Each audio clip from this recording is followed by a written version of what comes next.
G'day. Thought I'd do a video this afternoon on weaning our calves.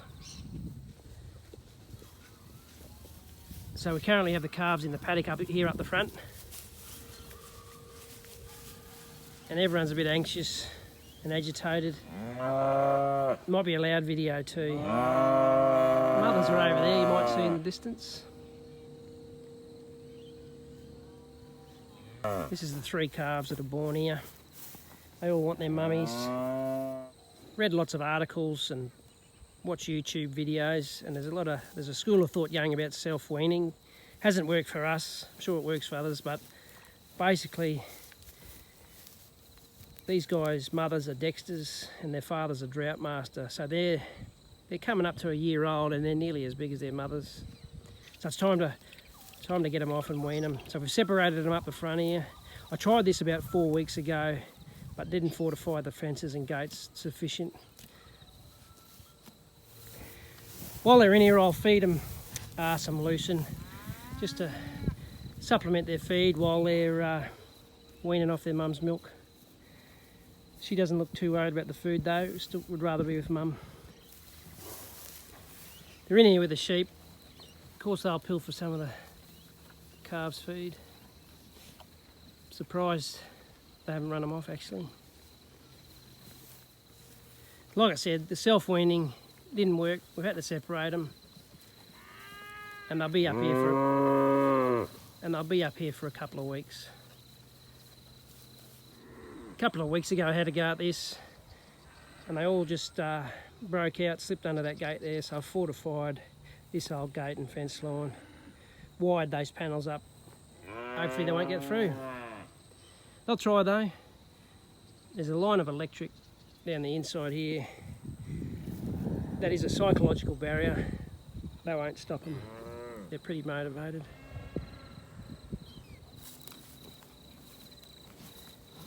This one over here on the right is a Persian whose mother died actually in the floods last year when she was still young, so she got weaned quite early.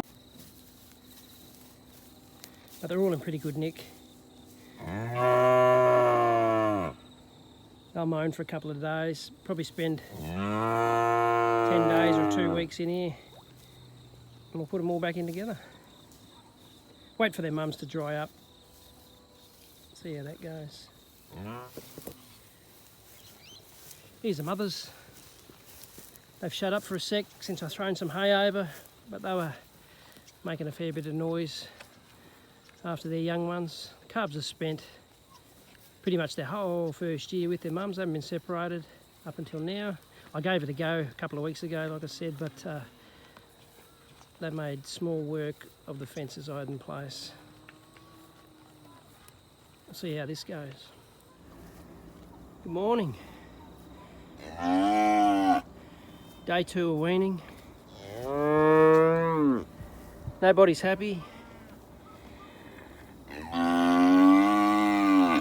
It was a very loud and sleepless night for these lot. Brought them down some lucerne hay. Thought that might keep them quiet for a minute, but it hasn't. This one's not even interested. Another 24 hours and I think they'll be past the worst of it.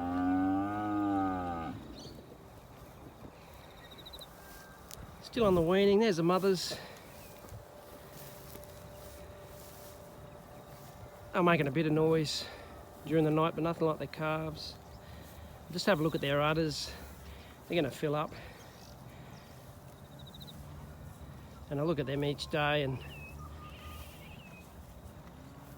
that'll be what decides when the young, when they dry up, the young ones can go back in really.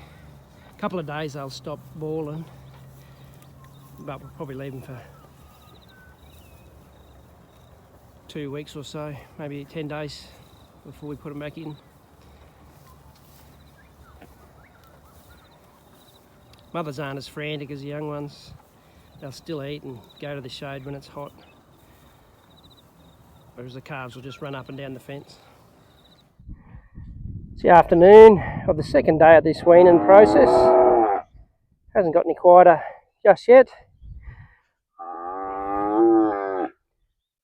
They can't be too hungry again. I put out some loose and they're not too interested. Sheep will probably pinch it all again.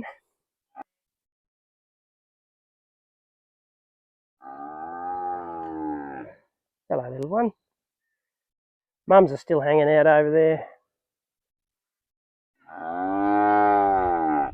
Probably not ideal, they can see each other, but it's the best we got. Have a quick look at the mothers. They've only stopped crying because I'm stuck feeding their faces.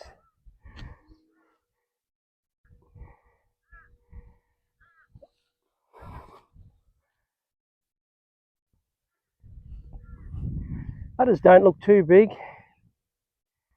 Hopefully they start drying up shortly. Good morning, day 3 of weaning, rainy day. Noisy again last night.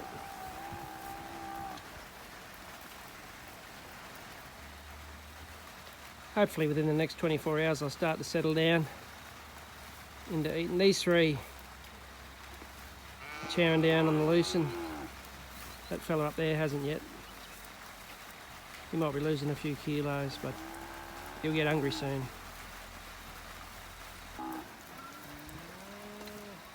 They're still doing alright, they're not starving. If you have a look at his left hand side there, just in front of his hip, you can see a small indentation. That's a good gauge on how much, well, if they're getting enough feed. And that, at the moment, that's still not so indented that I have to be worried. I'll go and show you their mothers where you can see that indentation a bit more, just because of the breed. That's Shirl up there on the hill. She does her own thing. It's funny, all the other sheep do everything together, except for Shirl up there. They can't be too hungry either because they've just left the heap of loosen on the ground here. And this is lucky. She's already weaned, so she's just chowing down.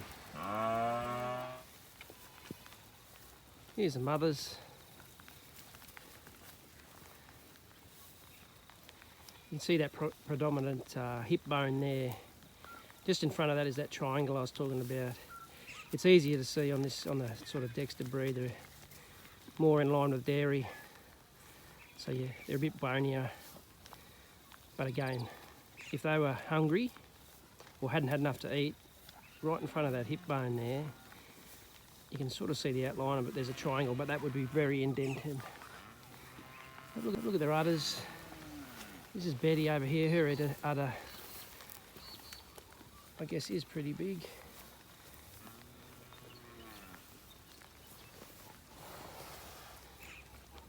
But they're looking all right. Still looking for their calves. But they're pretty content. So due to the past experiences of weaning, I've fortified this gate. So the first step of putting them back is unwiring all this, and we'll get them back through. So I've got the calves through into this next paddock, and that's a good sign. They haven't gone straight up to their mothers at all. So they just come straight through the gate. Mums are just over there. Haven't even thought about going over.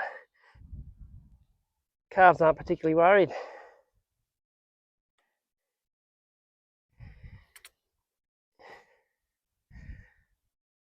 Mothers are up on the hill over there and would rather stay in the shade, so I think our weanings work pretty well.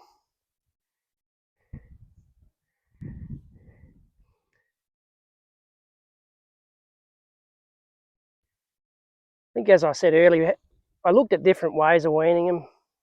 A lot of people talk about that natural weaning and fence line weaning and all different ways, and I tried a few.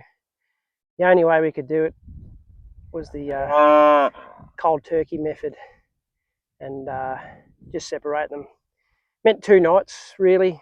2 nights, 3 days of grumbling. That stopped. They've been separated there now for 7 days, and I think we've achieved our aims. After we tried the natural feeding, we stuck the calves into this paddock here and tried, I think, what's called fence line weaning. So, yeah, the 4 calves are in on the right where they are now. Mum's over there on the left, but that didn't work either. That lasted about an hour. That young fella over there went straight through that fence. It's got one line of electric on it too, and barbed otherwise. And then this one here, Daisy, went over the top of it. So they're really motivated to get back to their mothers when they're weaning. So for us, fence line weeding didn't work either. You needed much more, stronger fortified fencing. So we had the calves up in that front paddock up there for about 10 days. Then we brought them back into this paddock here for the last 4 days of their weaning. There's no actual, reason for that other than we run out of grass in the front paddock. By that stage, the pressure on them getting to their mums had gone, so they didn't break through the fence and they stayed here. And they've stayed here for the last couple of days. They are keen to get reunited still, but there was no bellowing or pushing through the fences or whatnot. What we'll do now is we'll reunite them and see how that goes. Biggest challenge for us anyway on the small acreage is that wherever the calves are, or wherever we position them for weaning, they can hear each other. So the calves can hear their mothers, mothers can hear the calves. Even, the furthest distance apart will be about 500 metres here on our place. So they can definitely hear each other. And I think that causes a bit of